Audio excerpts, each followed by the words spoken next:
বুঝবো কেমনি মানুষ কথাবার্তা তার ব্যবহারই তো বোঝা যাবে। হ্যাঁ হ্যাঁ বুঝছেন, কথাবার্তা কইলে তার ব্যবহার যদি বোঝা যায় তাহলে এরকমই জীবন সঙ্গী চাই। আসসালামু আলাইকুম সুপ্রিয় দর্শক শ্রোতা বন্ধুরা, আপনারা যে যেখান থেকে আমাদের এই ভিডিওটি দেখছেন সকলকে আন্তরিক শুভেচ্ছা জানিয়ে শুরু করছি আমাদের আজকের এই ভিডিও প্রোগ্রামটি। দেখতে পাচ্ছেন ক্যামেরার সামনে নিয়ে এসেছি একজনকে, তার কথাগুলো আপনাদের সামনে তুলে ধরবো। চলুন শুনে আসা যাক এই আপুটির কথাগুলো। আসসালামু আলাইকুম। ওয়ালাইকুম সালাম। কেমন আছেন? ভালো আছি। আপনার নাম কি? স্বপ্না। স্বপ্না। কোথায় থাকেন আপনি? আমি জামালপুর শেরপুর। জামালপুর শেরপুরে থাকেন? হ্যাঁ।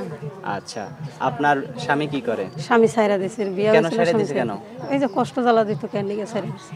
আচ্ছা, আপনার ছেলে মেয়ে কয়জন? একটা ছেলে। ছেলের বয়স কত? 4 বছর। 4 বছর। তে আপনার স্বামী চলে গেছে কতদিন আগে? স্বামী ডিভোর্স দিয়ে দিয়েছে 2 বছর ধরে। 2 বছর ধরে? তে আপনাকে বিয়ের কেউ প্রস্তাব দেয় না এ পর্যন্ত? দিছে, সেরকম মনের মতো মানুষ হয় না দেখে বিয়ার শাদী বই না। সেরকম মনের মতো হয় না? কি রকম হইলে আপনার মনের মতো হবে? মনে করেন মনের মতো মানুষ যদি বয়স করে হোক, যেরকমই হোক, মনের মতো মানুষের দায়িত্ব নিয়ে মনের মতোটা হবে কি রকম হইলে সেটা বলেন। কি রকম হইলে হইব? হ্যাঁ, মনে করেন তার বুঝবো কেমনি মানুষ কথাবার্তা তার ব্যবহারই তো বোঝা যাবে। হ্যাঁ হ্যাঁ বুঝছেন, কথাবার্তা কইলে তার ব্যবহার যদি বোঝা যায় তাহলে এরকমই জীবন সঙ্গী চাই।